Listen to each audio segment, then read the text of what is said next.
Good morning, everyone. Thanks so much for being here at this event today. In this session, we're going to be addressing policy, coherence, climate finance mobilization, and collaborative action for a food systems transformation to support climate goals. My name's Finlo Costain, and I'm the founder of the Food and Global Security Network. You can find out more about us and our recent report into soil health and national security at foodandsecurity.net. I also produce the popular Farm Gate podcast, which is available on all the usual channels. I'm going to host a conversation for about half an hour here today with our panelists, some of whom are remote, some of whom are in the room, and one of whom is going to join us at some point and run in. So if you have questions, please can you submit them using the Slido link in the chat box. We're not able to take questions from the room, so do it that way, and we're going to use this monitor to try and find them. Let me introduce you to our panel of remarkable people. Dr. Jürgen Vögler isn't quite with us yet, but will be. He is Vice President for Sustainable Development of the World Bank. He's responsible for their work on agriculture and food, climate change, the blue economy, land resilience, and water. Estrella, or Esther Panunia, is Secretary General of the Asian Farmers Association for Sustainable Rural Development, which represents around 13 million family farmers in around 16 Asian countries. Emile Frisson is an expert for the International Panel of Experts on Sustainable Food Systems, that's IPES Food. Emile is currently the chair of the International Scientific Committee on Sustainable Food Systems for the Daniel and Nina Carasso Foundation. Tobias Grace is in the room with us. He is a senior policy advisor to the Danish Agriculture and Food Council and counsel to the Cooperative Partnership for Climate Smart Food and Forestry. And Sean DeClean is our other panelist in the room. He's head of the Food Systems Initiative and a member of the Executive Committee of the World Economic Forum. He's also the chair of the innovation lever of the UN Food Systems Summit. And finally, unfortunately, Carla McCarvey, the FAO representative for Kenya, is unable to join us at this time for this event, but she's kindly recorded a video message which we're going to play during the course of the proceedings. So that's our panel. If you'll bear with me for a moment, I'd like to talk about why we're here. So, food and agricultural systems are critical to achieving the Paris goals, but they're also essential partners in the restoration of biodiversity and in arresting and reversing desertification. Food systems and agricultural land use are unique in the climate change conversation. On the one hand, industrialized food systems can do enormous damage. But on the other, farming that applies indigenous knowledge and works in balance with nature, of which, of course, we are all part, holds the key to future ecological security. Now, at their worst, food systems and farming are key drivers of global warming and land use change, of the degradation of water sources and supplies, of poor soil health, erosion, and desertification. Of course, agriculture is also a key source of greenhouse gas emissions through feed production, land use change, energy-intensive livestock systems, the use of petrochemical fertilizers, rice production, and intensive aquaculture. And more broadly, food systems impact global warming through waste, obesity, degraded nutrition, as well as through water use, distribution, processing, and packaging. Taken together, food systems impact 5 out of the 9 planetary boundaries. But despite this, a discussion on food and food systems is absent from the formal negotiations of COP26. And while it's true that COP processes are at last starting to focus on agriculture and land use, we need to broaden this conversation out so that we're looking at food systems in their entirety. Because while food systems and agriculture can be hugely damaging, they can also be regenerative. Farming in balance with nature draws down carbon and stores it in the ground. A third of greenhouse gas emissions could be sequestered in our soils. But farming with nature also restores biodiversity and invigorates the soil carbon sponge to better store and release water, to build land and community resilience to prolonged flooding and to droughts. And not only that, but of course, Greater food sovereignty integrated with nature and local communities can ensure thriving rural economies and livelihoods and greater nutritional security for populations around the world. So that's just sort of set us up for the conversation today. Let me turn to the panel. We were going to start with Dr. Jürgen Vögler, but we're going to just shoot on. Is Esther with us? I'm not quite sure how this works. Is Esther Panunia with us online? Yes, I'm here. You're fantastic. Yes, Thank you, Esther. And good Wonderful. evening from Manila. Thank you so much. It's great to see you. Why do you think that this transition towards sustainable agriculture matters so much for farmers? And what is it that you'd like to see in terms of support for farmers during this essential transition?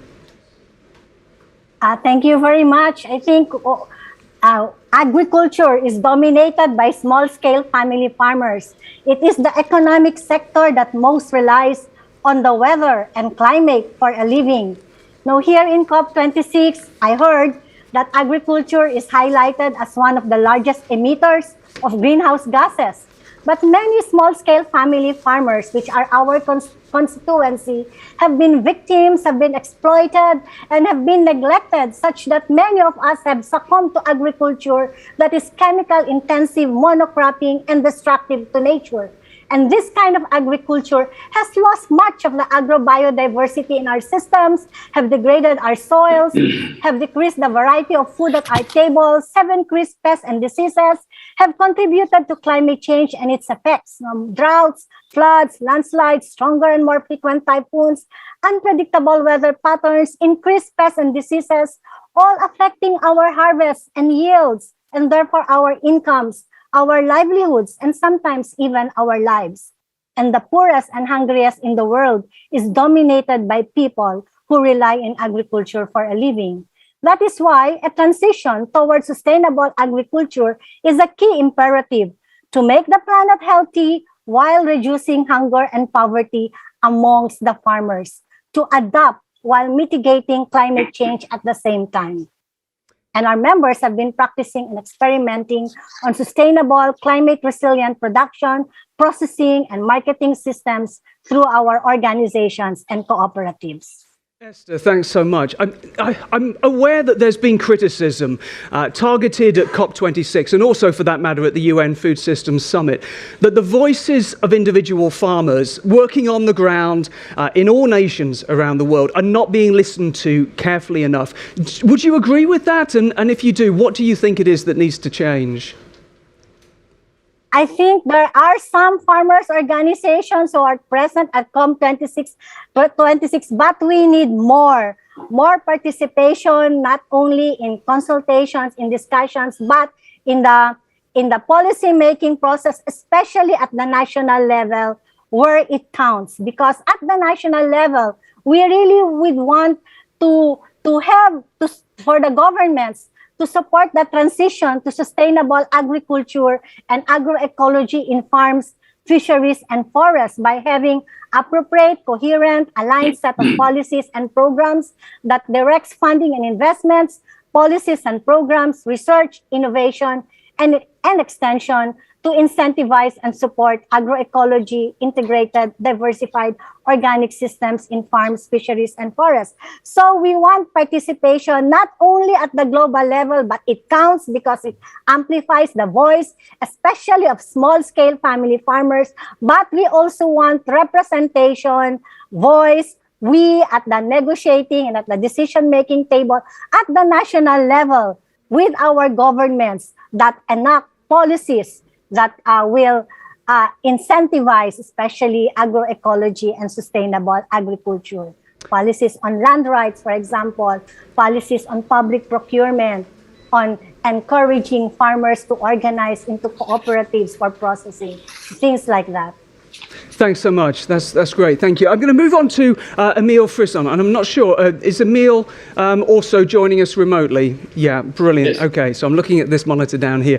And Emile, you work for IPES Food, and I'm just wondering if you could talk to us about why a transition to diverse agroecological systems matter, and what policy mechanisms you'd like to see in support of an agroecological transition. Thank you. Well, agroecology is the most effective way to adapt our agriculture to climate change. and to make our food systems carbon neutral, while at the same time conserving biodiversity and providing healthy diets and decent income to the actors in our food system. This is an important aspect of agroecology. It is not only climate smart or only biodiversity friendly or only nutrition sensitive. It is doing all these things at the same time. Regarding climate change, it's particularly important to note the capacity to sequestrate carbon in the soil. A lot of soils have been degraded and have lost carbon. We can put that carbon back in the soil, but also in permanent vegetation. A lot of potential through agroforestry, bringing more trees in our agricultural landscapes. The other extremely important aspect is the capacity to restore degraded land. When we know that about 1/3 of agricultural land has been degraded or severely degraded, if we want to avoid further deforestation, we must bring these soils back into production by restoring them. And that's exactly what agroecology can do. Also, agroecology is placing people at the center of its attention. Farmers, including women, youth, and indigenous people that play a critical role in production, but as well as other actors along the food system and consumers. And the social dimension and the issue of equity are key dimensions or key aspects of agroecology. It's not just about putting in place some agroecological practices in the farm. It's this integrated approach based on the 13 principles that have been developed by the high-level panel of experts of the Committee on World Food Security. Supportive policies have to put in place both at national and local level with incentives for transformation to agroecological systems, particularly during the transition period from conventional agriculture to agroecological systems. And this can be done in various ways through providing subsidies or shifting subsidies from, for example, fertilizer subsidies into subsidies that support the transition. Also, differential taxation can be used for products that come out of agroecological production and that are sustainable. So these policies need to be consistent at both the national but also at the local level, because a lot of initiatives are taking place. Just a few examples at the national level. In France, agroecology legislation has been put in place that supports the transition. Cuba has made a major shift towards making agroecology the dominant system in Cuba. Sri Lanka recently announced their intention to also make a rapid transition to agroecology, and they have put in place policies to ban the imports of synthetic fertilizers and pesticides in order to really accelerate the transition. At the subnational level, initiatives that are supporting organic agroecological conversion, including, for example, Andhra Pradesh, the state of Andhra Pradesh in India, where more than 750,000 farmers have converted to agroecology and have increased their productivity, but also their income by an average of 50%. Also, other initiatives in the Drôme Valley in France, in Catalonia in Spain, the city of Sao Paulo, for example, in Brazil, is helping neighboring farmers to convert to agroecological production systems. At the COP26 in Glasgow, a food and climate declaration has been signed, bringing together 100 subnational governments from across 6 continents. And this has been launched with a pledge to accelerate the development of integrated food policies and making strides in sustainability, in nature restoration, in health and socioeconomic advances. This includes the adoption of agroecology and food system transformation. So all these need greater coherence between national legislation and supranational policies, as well as subnational policies. I think this coherence of policies is also a very important dimension, not to have contradicting policies in agriculture that want to maximize productivity with nature conservation or health objectives. So this is really what agroecology can bring us. Thanks very much, Emil. Let me ask you a little bit about some of those contradictions, and particularly about methane and livestock, which is so important. Because although the food system is responsible for around a third of the greenhouse gas emissions globally, evidence that's now been accepted by the IPCC in AR6 shows quite clearly that stable methane emissions from ruminants do not contribute additional global warming. The emissions continue, but there's no new warming from that stock. And I wonder how this affects the case for an agroecological transformation. Indeed, there's been a lot of misconception about the impact of methane emissions from livestock. Because of its relatively rapid degradation in the atmosphere, if methane production is stable, it does not contribute to increasing greenhouse gas emissions. So with agroecology, livestock plays a role in nutrient cycling, as well as producing food on land that is unsuitable for cultivation, and using feedstock, grass in particular, that cannot be used directly by humans.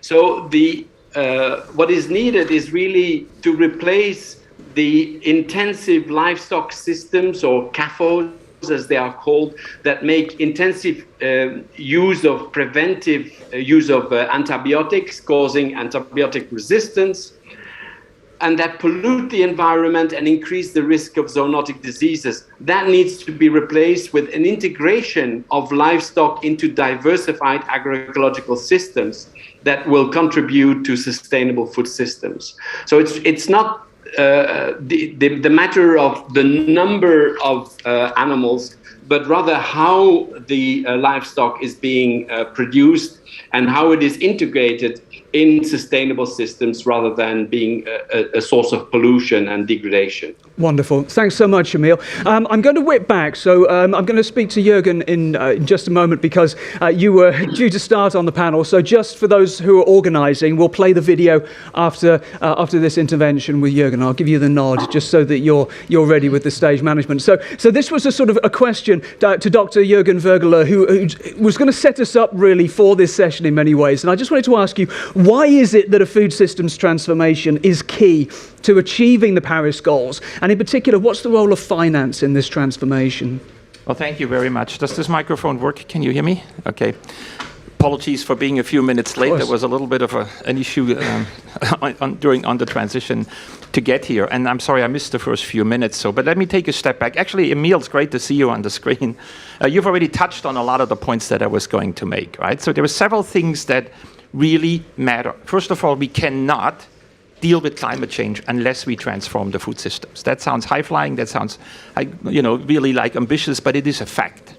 The way we grow, produce, manage, eat, and waste our food is just absolutely unsustainable, and it's got to change in many of its dimensions. You mentioned fertilizer, the way we get the nitrogen cycle out of whack, the way the production systems that we have. And the good news, though, unlike in some other sectors, is there's a lot of solutions out there. Again, Emil laid it out already. Agroecology is one of them. But I want to go a little further than that. And so we're really seeing a lot of progress in the energy sector. We're seeing a lot of progress in the transport sector for several reasons. And one of those reasons is that in these sectors, we have a North Star. We know if we go solar, I mean, it's not perfect, but everybody gets it, right? We need to get out of coal, and we need to get into renewable energy. It's a clear path. It has its pieces, but it's a clear path. Same with transport. We need to get away from burning, gasoline in cars. It's just not the way to do it. But we also have something where everybody's clear what it will look like when we eventually get there. In the food system, we are not there yet. We really are not there yet. It's very difficult to explain to an audience, even I don't understand it, what is the windmill and the solar panel in the food system? What will it really look like so that it's fair for farmers, that it's affordable for the consumers, it's good for health, it's not just the quantity and the calories, that it's a really healthy diet, and that it has basically no emissions, or ideally, that it is a net carbon sink. That's where we really want to go. But it's really much more unclear what it'll look like. So my first point to the audience is let's work on this. Let's understand what it is we want to act, where we want to be. And Emil, and I've known Emil for many years, we've spent a lot of time together in the CGIAR trying to understand that. What is the vision of the future food system? And a lot of work there, a lot of pieces there, but not the clarity that brings the entire global community together to sort of say, if only we would focus on that, if only we would redirect the subsidies in that way, if only we would focus our research in that way and put the finance behind it, within 10 to 15 years we could be there. I think it's something that's very important to remember, because I'm in many of these conversations and people pulling this conversation in all different directions. Agroforestry, agroecology, small versus big, conventional versus organic. It's all out there. It's always been out there. We need to find a way to pull this together. You mentioned the subsidy issue. That's a huge issue, right, in terms of financing. You asked me about the financing question. The first thing you need to look at, right now we're spending $700 billion a year. Governments spending that money. That's more than all ODA. That's more than all the money out there that you can possibly ever get your hands on to give to farmers to change the system. The governments need to now really take a step back and look at this. And the conversation is not cut your subsidies, reduce your subsidies. That's politically not tenable. In fact, it's also not the right thing to do. I would have argued that 15 years ago or 20 years ago. But today, the food systems are so important from a public goods perspective that governments need to help farmers and consumers to make that transition. I see a justification for public support to farmers today much more than I did 15 or 20 years ago. Today we must help the farmers to transition into healthy food production, not just calorie production, and into production that reduces emissions. And to me, we call this repurposing subsidies. And it's not a politically sensitive conversation when you don't start off by saying, and by the way, it's too much money going to farmers, then you're dead. Then you're like, here's the door, thank you very much. But when you start off with saying, that's not the point. In fact, we may even want to put more money into that sector, but for a different purpose, you have a conversation that's quite interesting. And we see this now bubbling around the world in that space. Final point, I know we are pressed for time. Agricultural research is hugely important. So we know a number of things that can be done. Again, Emil pointed some of them out, agroforestry. We know what a really sustainable, healthy, and low emissions system could look like, but still a lot of things we don't know. And when I compare, I mentioned the electricity sector, the power sector, or transport. We put in the last 25 years about between 160 to 180 billion dollars into getting us from the fossil fuel technology into renewable technology. You compare that with the land use sector or the agriculture system, it's a fraction of that. It's a few $billion. The CGIAR, which is the Consultative Group of International Agricultural Research. It's the group, the largest publicly funded research organization in agricultural research, barely gets $1 billion. Right? It should be funded double, triple, 4 times as much in order for us to accelerate that transition. That's kind of the first 2 key points that I want to make. Yeah, and I certainly couldn't agree more with you that we need to be investing more in land use and public goods. A lot more. And what's interesting, of course, is that governments have put a lot of public money into unsustainable food systems, into developing those unsustainable food systems. Therefore, it seems entirely reasonable that the public sector is expected to contribute. The problem is the governments put money into the system that's not only not helpful, it's actually hurting. Yes. Right? And yes, all exactly. dimensions, on the nutrition side, on the environment side, and on the climate side specifically. So I wonder how we break that cycle, because there is this conversation now. You say we're not there. We don't have policy coherence around this. But over the last 15 years, this conversation has been growing. Certainly in the UK and across the EU, over the last few years, it's been growing. And yet there's still so much money going into public and private financing of business as usual. And I wonder how you think we break that cycle. Well, there is 3 levels of investment, if you wish. One is what the government does, one is what the farmers themselves do, and how they organize themselves, and how they get supported and incentivized from the sources where they get their funding. And it's not actually the agrobank. 70% of the money that goes into a farmer's account doesn't come from a bank, as alone it comes from a value chain system, and I think that's growing.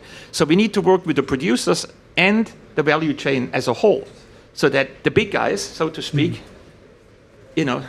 buy the right things. And that then comes back to the farmer level. And it doesn't matter whether it's big farm or small farms. A lot of big companies, and I don't want to start naming companies, but there's a lot of big companies, and maybe Jean, you can talk about that, who've really changed the way they procure. when you look at Costco or many of these companies, they now have a Walmart. They have a very different approach to how they procure. So that's one. And then, of course, you have the big investors internationally, and they absolutely need to begin to think differently. Thank you. Thanks very much. Now, I mentioned earlier on that we were going to be having a short film that's been made by the FAO representative to Kenya, Carla Mukavi, because she couldn't join us at this time in the room today. So I wonder if we could just play that video now. Thank you very much. From Kenya, Nairobi. My name is Carla Mukavi. I'm the FAO country representative in Kenya. FAO Kenya has been supporting the Kenya government and farmers to build climate resilience in the agriculture sector to achieve food and nutrition security. We collaborate with the partners, including the Green Climate Fund, to build the readiness of the country to transit towards a low-carbon climate resilience pathway. While smallholders and produce cooperatives may be the most vulnerable to the impact of climate change, they are part of the solution and change actors to the challenge of climate change that Kenya is facing. The issue on Kenya remains a severe financial gap in total climate change mitigation and adaptation expenditure. A recent study from the Kenya government shows that we invest less than 15% of what is needed in agriculture sector to achieve the national determined contributions. Arising from the National Adaptation Plan Readiness Project, FAO Kenya is developing water, food and energy nexus project with our Danish and Dutch partners. With the funding from Green Climate Fund and the earmarked co-finance from the Danish and the Dutch government, the project will promote sustainable intensification of the existing farmland, restore degraded agricultural landscape and ecosystem services, and increase the carbon sequestration in the Lake Victoria Basin. This is an innovative collaboration with the cooperative partnership represented here by Mr. Tobias Grass, and we want to take this opportunity to thank our partners in the global north who looked out to assist developing countries like Kenya in fulfilling the NDC. We call upon more partners to join us to finance and invest in smallholders and producers cooperatives so as to reduce their climate change vulnerability. Thank you, and I wish you a very fruitful discussion. Thanks very much for playing that video. That's great. Tobias Grace, you represent a new cooperative partnership for climate-smart food and forestry that's seeking global climate finance. And I wonder how current frameworks for climate action work on the ground at the moment, and what farmer-owned cooperatives would contribute that would be different in that scenario. Yes, cooperatives are special.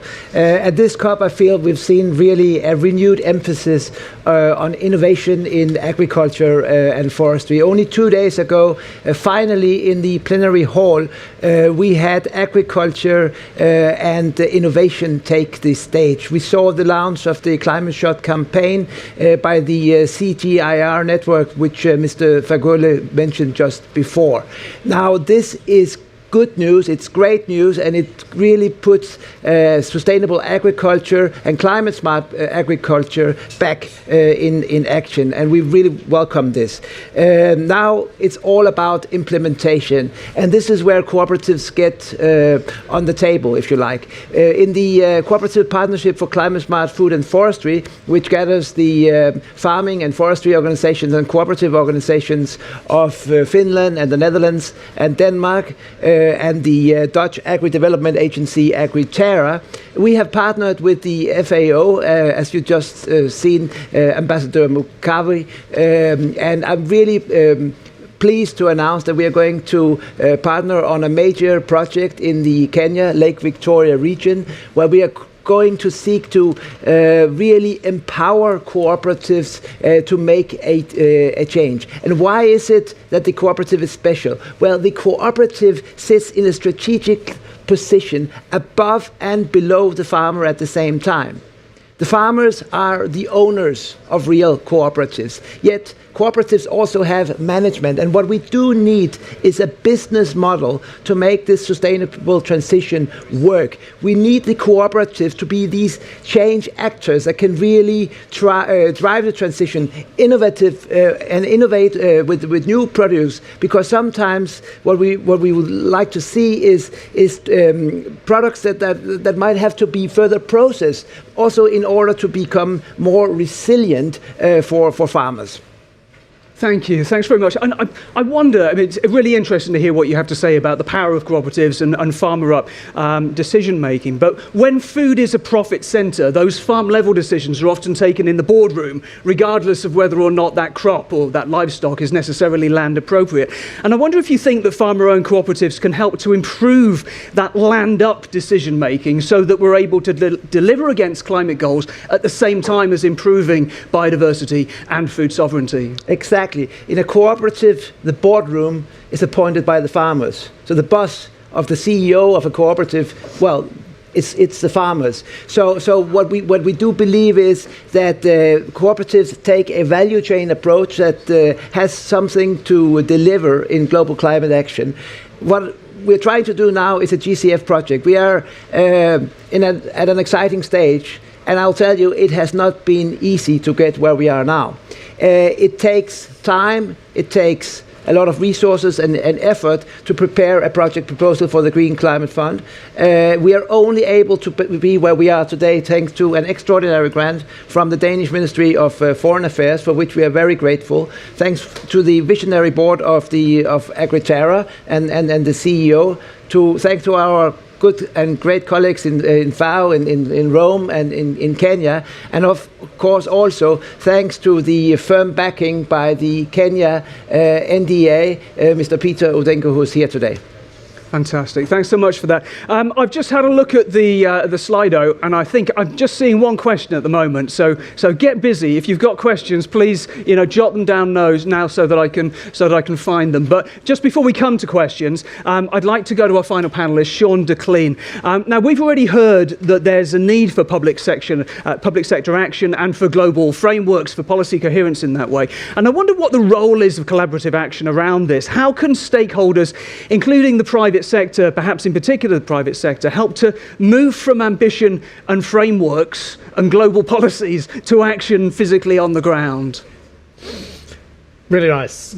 I think that's it. I think we're at the point where we're seeing a tipping point in terms of these large-scale commitments coming through this COP. I was energized in that sense because agriculture was really starting to be discussed, but not just be discussed, but actually looked at in terms of quite bold commitments that are coming through, whether that's from countries, the private sector, civil society, to look at large-scale numbers. But as Jürgen was just saying, then we need that action to be aligned around common pathways. So what are those common pathways? And then as Tobias was just saying, that then the critical point then is on implementation. And so how do you support, particularly at the national and regional level, the unfolding of those pathways? And given the complexity of a food system approach, cutting across environment, cutting across health and nutrition, cutting across rural economy and development, and livelihoods, then it's going to require quite a lot of collaborative action to do this, but to be thinking at scale, to your point. And so we've been working with a range of farmers around initiatives like 100 million farmers. How do you create that tipping point? Say 20% of farmers globally who are moving towards net zero, nature positive food systems by 2030. What does that? How do we unlock that commitment at scale? And so that 100 million farmers initiative also, if you take that 20%, what does that mean at a country level? How do you create that tipping point at a country level to achieve that in any given country? And that's going to be very different in Europe than, say, in a Vietnam or a Kenya or wherever that is. And so then it's also going to require a lot of policy alignment at the country. And then also we heard earlier from Emil around there is a transition. This involves a transition. And so how do we finance that transition? How do we de-risk that in a way that farmers feel that they are not being victimized here, that they are actually, they're part of that development of what that transition and what the de-risking of that financing and that transition looks like? It's interesting. I mean, there's clearly a diversity of opinions, but actually there's we're coming together, I think. There's quite a lot of convergence sort of within the panel. And I wonder how we can reconcile some of these differences that still exist at global level, particularly, for example, around the focus on emissions or the warming from emissions, how we can look at things at a global policy perspective, but still allow this community level, this land up sort of change, from a farmer perspective, from a community perspective. And I wonder if you have any thoughts on that, particularly how we achieve that global goals with local action. Well, this is where creating that larger collective ambition is so key. If you're working around, okay, let's galvanize 100 million farmers towards this as a tipping point. But at the end of the day, that comes down to individual action on individual farms. And so it comes down, so if you're not involving farmers, to Esther Panunias's point right at the beginning, if you're not involving farmers in the design equation, we've been working with the World Farmers Organization, who are looking at, right, how can they bring a whole cross-section of farmers to create this agenda at scale, while at the same time addressing that at the individual farm level. And so if you're not involving those farmers right from the start in that design equation, and you're doing it for them, then this will fail, because we will end up with multiple transition pathways that clash and all of that. But if we bring farmers in from the very beginning, and then that then to do that at scale requires cooperatives. That's where then the cooperative thinking and all of that is so critical.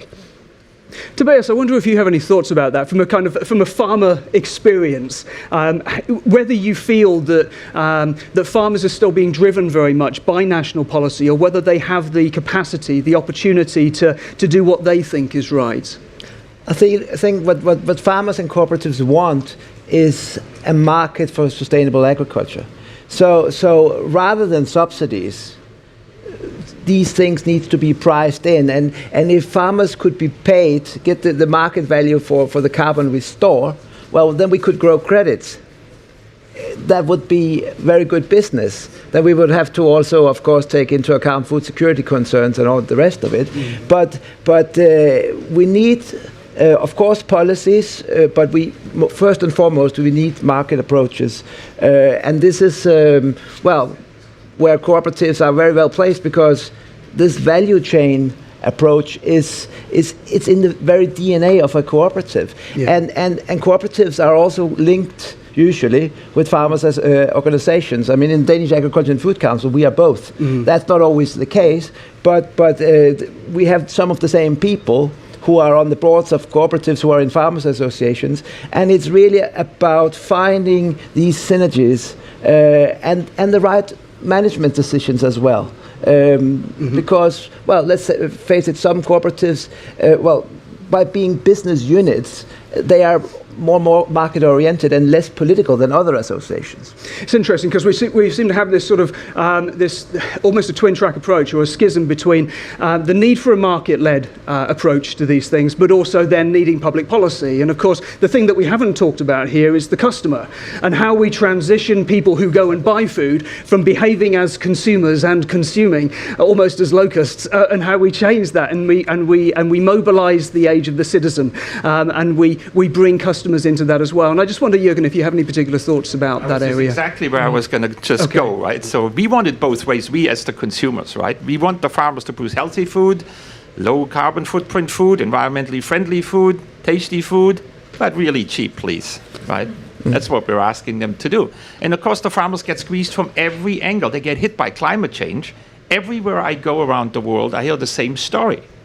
Right? It's getting worse, it's getting harder, it's getting more risky. There's no tools to help me de-risk. Yes, there's a little bit of insurance here and there. And then people demanding something that the farmers need to produce, but they're not willing to pay for it. Right? So I think communication with the consumer is absolute key. we cannot solve this conundrum that we have today if people walk into the Aldi or in any of these other stores and want to buy a pound of meat for $2.20. It's just not going to add up. It won't work. So I think that's why these conversations are so important, that people understand you can't have it both ways, right? And that's politically very, very challenging. It's very sensitive, but it needs to happen. This is what needs to happen going forward. We cannot make progress without the consumer changing behavior. Thank you. That Sean, is not going to happen. Sean, you had thoughts? Just one quick thing we've also we should think about, because we've talked about collective action, we've talked about policy coherence, we've talked about financial alignment. The other big one is innovation.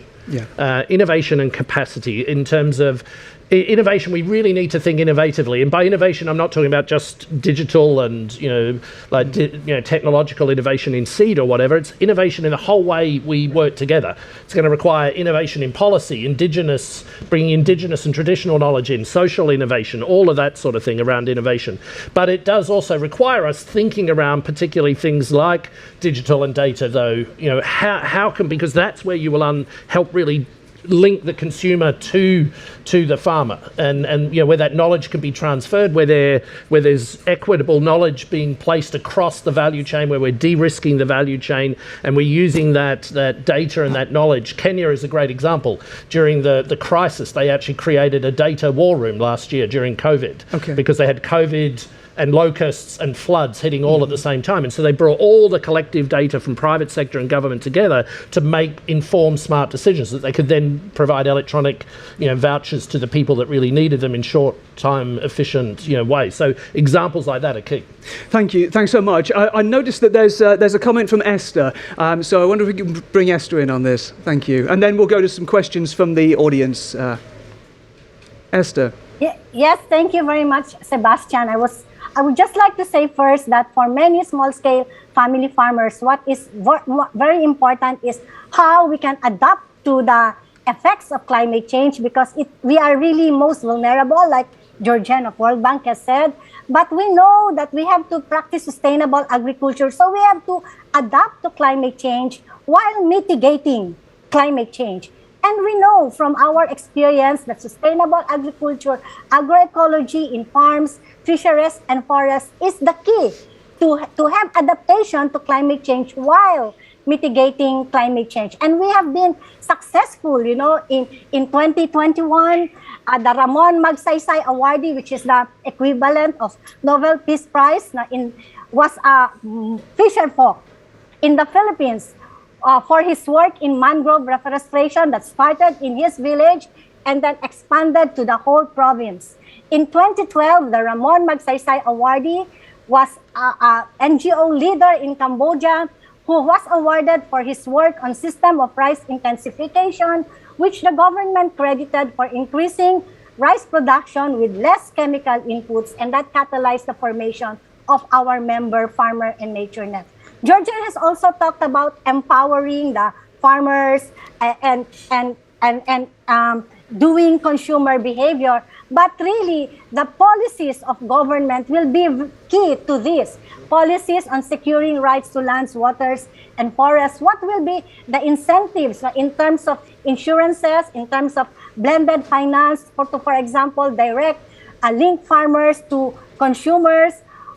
We know that organic prices are more expensive, and organic products are more available and affordable to the rich, the class A and B. But how can we make it more affordable to the millions of the also poor consumers? So maybe public procurement, school feeding programs, or transfers or cash transfers, or linking farmers to poor consumers will be key. No? And Georgian has also said empowerment of farmers. So for empowerment, we need really policies and programs that treat farmers not only as beneficiaries, but also as partners. Scientists recognize them, include them in governance processes.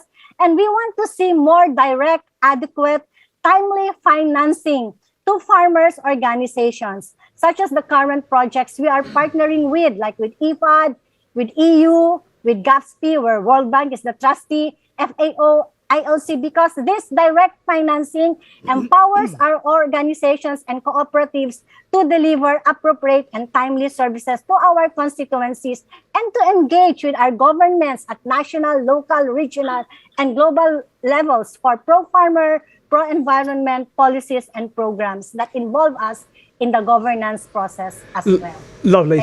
Thanks so much, Esther. Now, Emil, I know that you want to come in, but actually I want to target a question from the audience to you, if I may. So maybe you can bundle your comments on this particular issue in with that as well. There's an interesting sort of comment that's come in that says that the EU regulation should be similar to the regulation for meat and for food, should be similar to the EU regulation for car makers, so that their overall offering matches health and sustainability goals. For example, the 90 grams per kilometre standard for food. And I just wonder, Emil, if you have comments about the usefulness of single metrics, of focusing on single outcomes.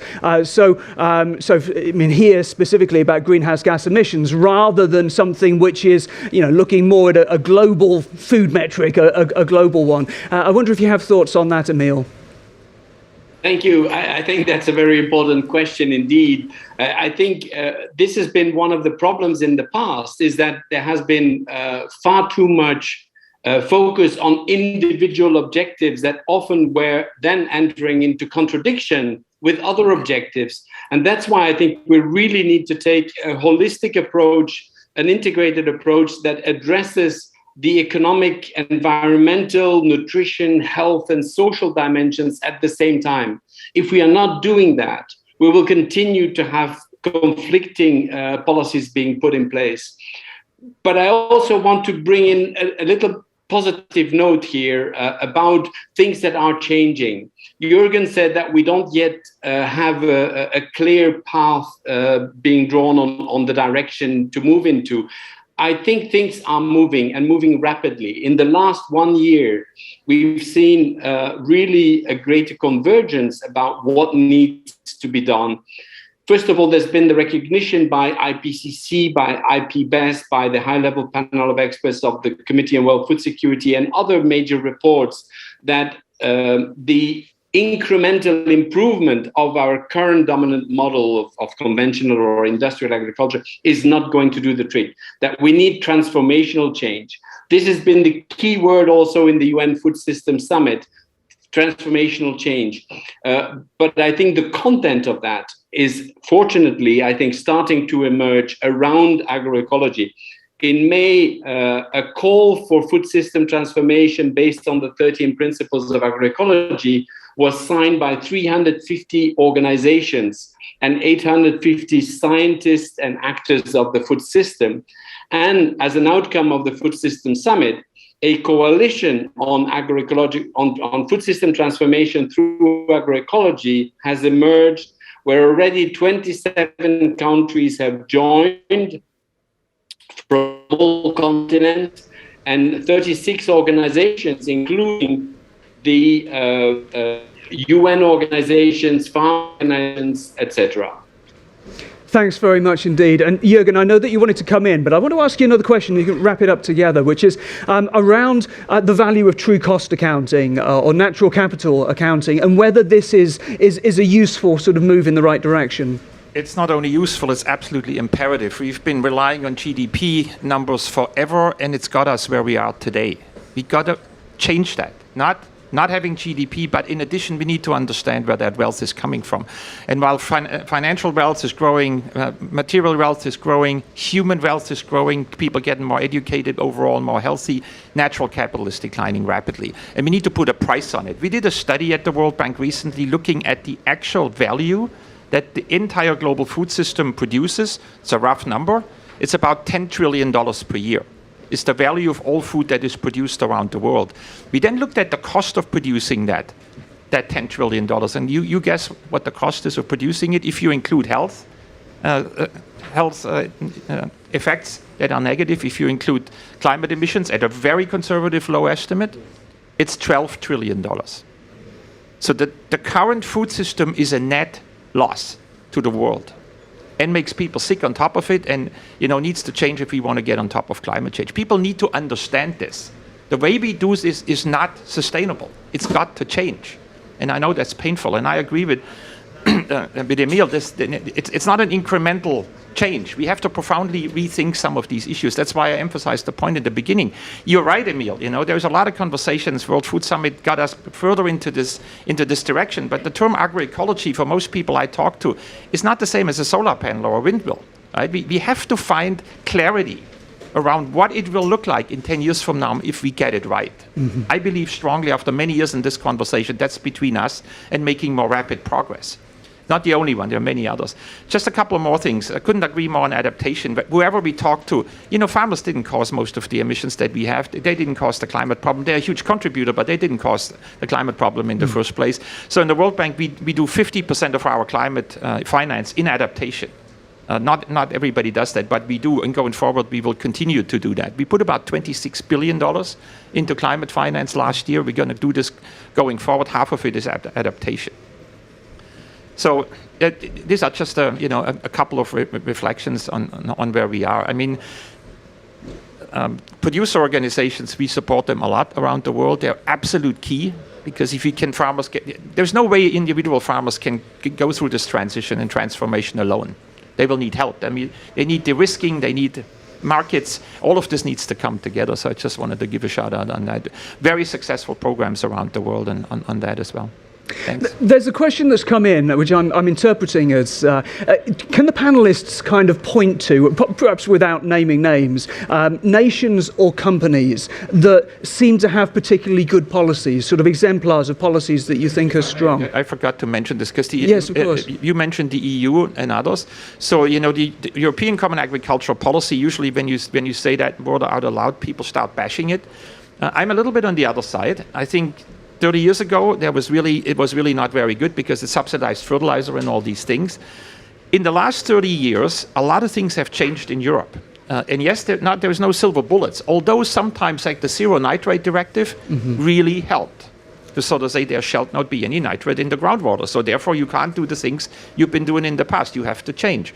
And then positive carrots and incentives led to the fact that 30 years ago, when farmers in Europe, in France, Germany, Denmark, produced 7 tons per hectare with about 180 kilograms of nitrogen. Today, they produce 10 tons per hectare with 70 kilograms of nitrogen. Okay? So massive technological change and a real reduction in greenhouse gas emissions. The overall emissions profile in EU agriculture has gone down. So it's a success story. Is it fast enough? No. Are they using 100% of the Common Agricultural Policy subsidies in that direction? No, it's about 25%. And I'm asking, why not 90%? Why don't you push it? Why don't we do more of that? That's the direction of travel. So I just wanted to leave that. China has also changed massively its fertilizer policy. We had a lot of interaction with China. Yeah. They used 240, just let that sink in for a second. China used $240 billion to subsidize its farmers with fertilizer about 2-3 years ago, per year. And that's in a country where fertilizer is already overused, more than twice of what it's actually needed. 20% of Beijing air pollution, you remember the pictures of Beijing and air pollution? 20% of that comes from farm emissions, not from coal fire plants or things like that, killing people. So we had this long conversation, and they really now completely reversed this. And now they're subsidizing farmers to use less fertilizer and still have the same yield and the same outcome. So we ask for good examples. There are examples out there. Of course, Denmark, in Europe, there's a lot of good examples, but also increasingly in some countries in other parts of the world. Thank you. And Tobias, I'm going to come to you because I know that you wanted to come in, but also I wonder, new technology and the investment that goes into new technology, the information around that, the advertising around that knowledge is self-disseminating, whereas when it comes to agroecology, it's much more about techniques, and that doesn't naturally self-disseminate in quite the same way. And I wonder if you have thoughts about how we can better share information so that we develop these agroecological systems, despite the fact that we're being advertised at by big technology companies, so much of the time. Well, I think what we need to do is to build on the successes, and Mr. Verkeulen hinted at them. So we need to look at the success stories we have in Europe, and how to transfer. I mean, in Danish agriculture, we are contributing to our government's vision of achieving 70% reductions by 2030. That's bloody hard, as Mr. Timmermans would say. we will do our share. We just had a bipartisan agreement in the Danish Parliament, and we're setting out to do this, and that requires a lot of effort, both on technological innovation, on genetics innovation. A cow is not a cow; it can be improved. It can be fed differently, and we will do what it takes in order to lower the emissions, the per mil that we can contribute in Denmark. But we would like actually to go further than that and share this know-how. And we are not the only ones. This is why we partnered with colleagues in the Netherlands and in Finland who know a lot about, well, forestry, sustainable forestry, climate-smart forestry. So we hope to build partnerships to transfer this know-how to colleagues in developing countries. We are members of the World Farmers Organizations. That's how we find our colleagues. That's the global network. And then we have the cooperatives that are the change actors, we feel. And that's why we established the cooperative partnership. Fantastic. We've just got 2 or 3 minutes left before we wrap up. And so I just wonder, I'm going to come back to the other panelists, to Sean and to Emil and Esther. And I just wonder if you could kind of, within the conversation that we're having, just sort of wrap up and have any final thoughts that you have, Sean. I think, I mean, the urgency is so critical, and we just can't keep not reinstating that. Yeah. And at the same time, there's a funny contradiction there. We need to scale up what we're doing significantly. We need to get out of just doing nicely defined pilots and actually really look at, right, how do we design for scale? At the other way, we also need to, in a way, scale down what we're trying to do. We need to get quite focused about the objectives. We need to bring the various initiatives together into alignment, so that we're not trying to deal with, farmers aren't being confronted with 250 different players, each with their institutional hat on, saying we're the answer to climate smart or net zero transition or whatever it is. So we need to also scale down our focus so that we can really start to unpack what that means. Brilliant. But we need to do this at scale, and if not now, when? Yes. And we also need to break the silos, and we also need to get out of this mode of sequencing action. We can't do anything until we've got a collective framework. No, we can do a huge amount in parallel to scale, our level of ambition, while also getting that action, that collective framework sorted out, in rapid time. Brilliant. Now, I don't want to be offensive to you, Emil and Esther, but I wonder if you would be able to sum up any final thoughts that you have in around half a minute. Perhaps, Esther, are you able to share anything extra with us at this point? And maybe not anything extra, but just to emphasize that family farmers, through their organizations and cooperatives, are solution providers. We have lots of practice on agroecology, sustainable agriculture, and we can massively scale up. We can help as partners in massively scaling this up by involving us in research, extension, in governance, even financing for agroecology and sustainable agriculture. Thanks so much. Emil, you have 30 seconds to wrap up and tell us your key points again, if you would. I think it's really about shifting finance towards sustainable agriculture. Jürgen mentioned the 25% of the European Common Agricultural Policy subsidies. That has to shift towards the 90% or more. A lot of studies have shown that both national investments and ODA are still largely supporting the model of conventional or industrial agriculture as the way forward. We need to have that shift towards the opposite, where the majority of the investments go towards agroecological diversified systems that are addressing all the objectives, environmental, nutritional, climate, social, etc., at the same time. Thank you. Thank you so much. Thanks very much to everybody. I'm afraid we have to wrap up at this point, but it's been a fascinating hour. Look, there's no doubt that if we're going to solve the climate crisis, if we're going to sequester carbon and establish land and habitat resilience while restoring biodiversity, while arresting desertification, then food and food systems must be part of the formal negotiations at the next COP and at COPs beyond. Critically, a food systems lens can help us to avoid siloed or single single-issue approaches, which is so extremely important because they can cause additional imbalance in already vulnerable natural systems. And the best solutions will deliver multiple outcomes, so climate mitigation and adaptation, biodiversity restoration and nutritional security, improved public health and economic resilience. And to deliver this, we need international action for policy coherence at a global level. We need public and private mechanisms to deliver climate finance for food systems change. And until then, the many remarkable farmers and food companies who are already innovating and delivering in this space will continue to do so. And we just hope that they can do what they can to produce great quality food at the same time as solving the climate and biodiversity crises on a daily basis at ground level. I'd like to thank our panelists, Jürgen Vergeler, Esther Panunia, Emile Frisson, Tobias Grace, Sean DeClean and Carla McCarvey. And thank you all online or in the room for taking the time to be with us this morning. I've been Finlo Costain. Thank you very much. Goodbye.